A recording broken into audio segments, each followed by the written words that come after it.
Hi everyone and welcome back to Frosting It with Sabz. Today we're doing something a little different. We're not baking today, we're making lamb curry. And I'm making this for my neighbors. So my neighbors are the sweetest people ever. When I moved in, they welcomed me a very warm welcome. And I didn't have curtains, and they gave me curtains, they gave me art supplies, and ever since then we've been exchanging little gifts back and forth. Um, they wanted to immigrate to America, but unfortunately their application was unsuccessful.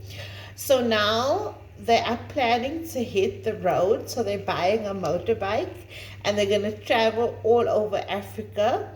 It sounds so exciting. And they also started a YouTube channel. Okay, so let's get into today's episode. Okay, so for the lamb curry, I'm going to do it step by step the way I was taught by my brother-in-law.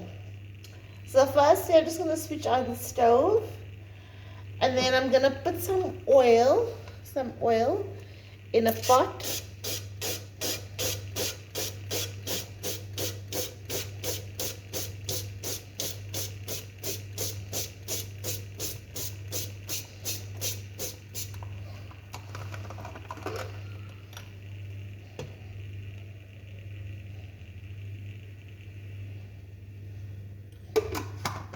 So I put some oil in a pot.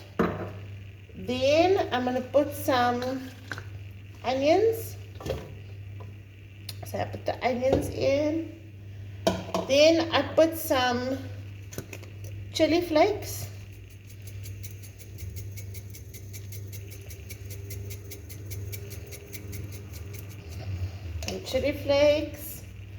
And then I'm going to put some garlic and ginger.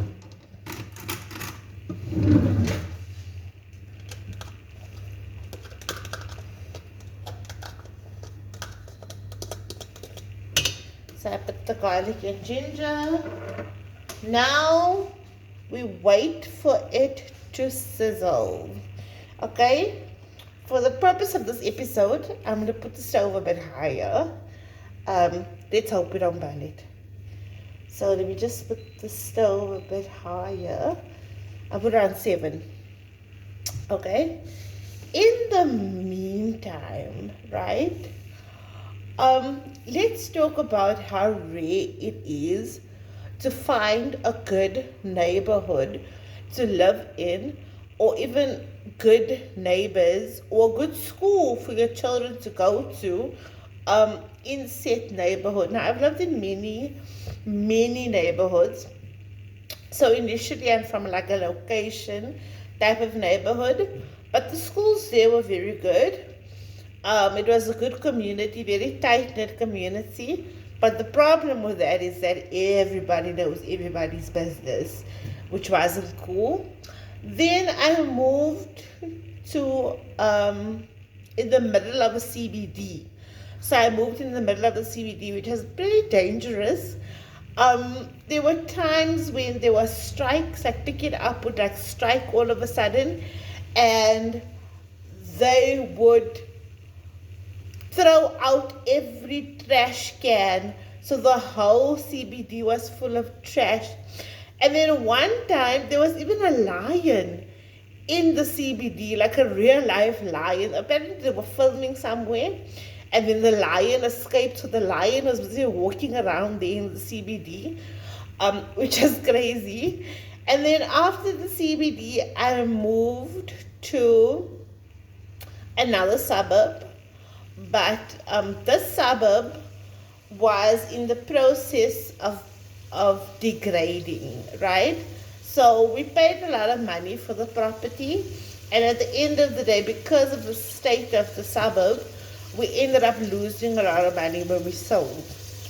Then we moved to a suburb a bit further west, and this suburb was very nice. Greenery, the security in the complex was so nice. There was a security guard. There was a remote, access control remote. You open the gate with the remote. And then they had like a keypad thing where they have to dial you. If they want to come in, and to go out, you have to give them a code, or else they can't go out. It's just very nice. And then I moved to this place. Now this place is like high society. Hey, I'm telling you, it is. It's nice. It's luxurious, but expensive. But it's worth it at the end of the day. Yeah. So our onions are busy sizzling.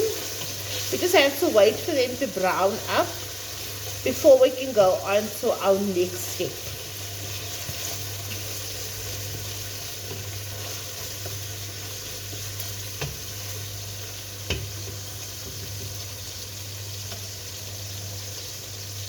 My favorite part of making any curry is the part where you add the spices. That's my favorite part because I love just dosing things with spices. Yeah.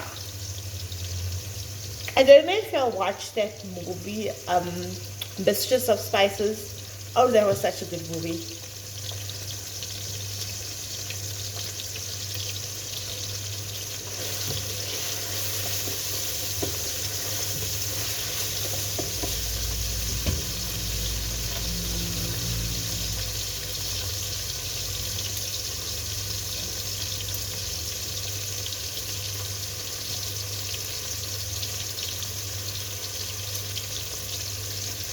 Okay, it's getting there, slowly but surely it's getting there. That's the thing about cooking videos versus baking videos. Baking videos, it's fast. You put the ingredients, you put it in the oven, or you put it in the fridge, and then you're done. Now cooking is a bit different because you have to, it's different steps, and you have to wait for each step before you can do the next step. And not everybody's stoves are fast. If it was a gas stove, it would have been done by now. But yeah.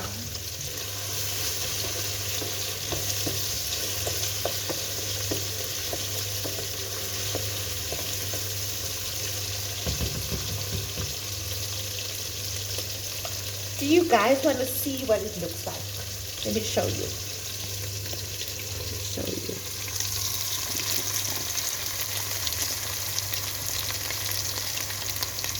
So that is what it looks like at the moment. So that's the beginning stages, and then we'll take it from there.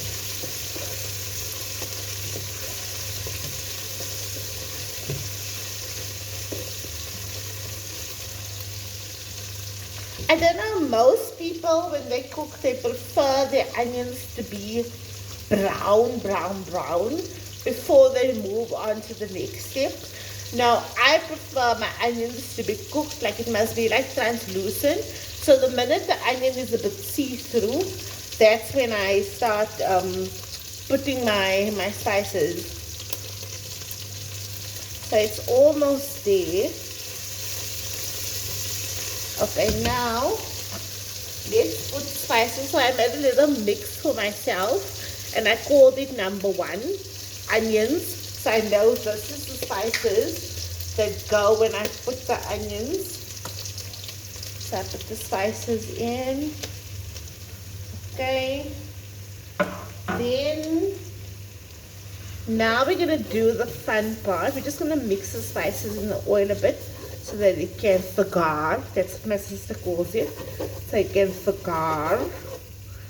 Now we put the meat. Let's put the meat in.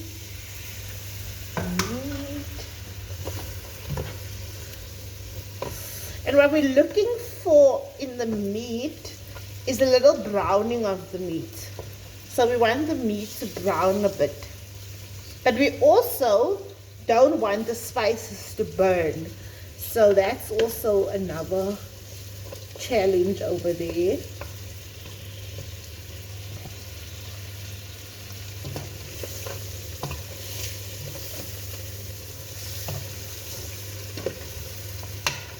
Oh, and I moved, so I don't have a wooden spoon.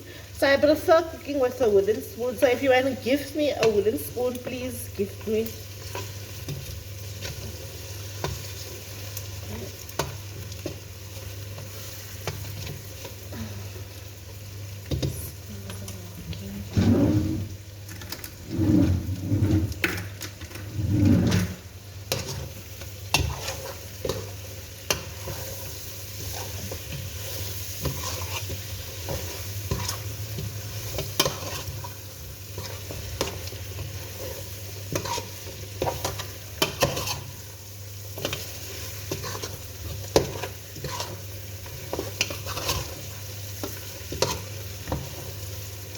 I'm not getting that Indian smell I got when I made the chicken curry, you know that.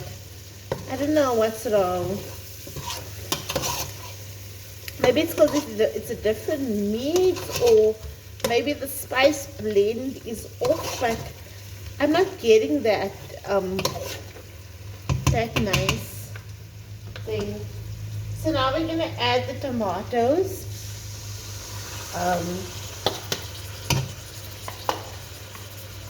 And we're going to add the second spice. This one I called meat. So I added after I add the meat. So we add that one in.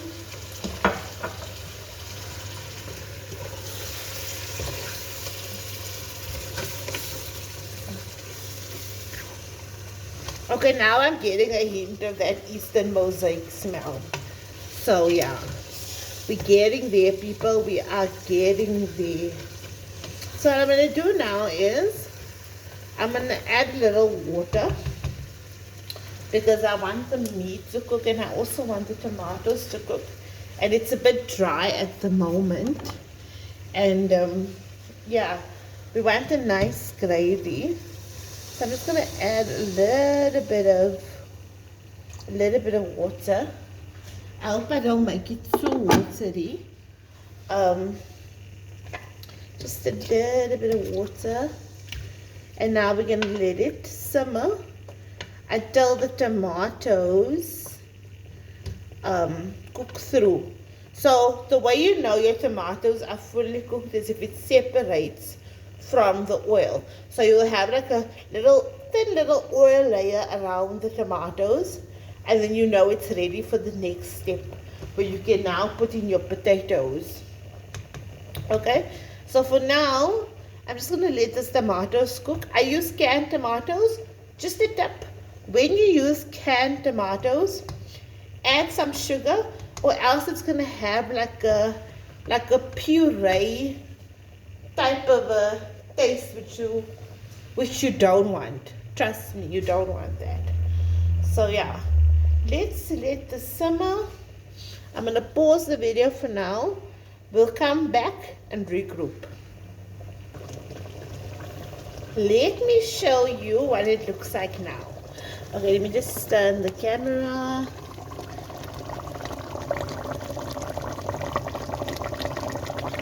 So that is what it looks like now. Now after this, we're going to add the potatoes.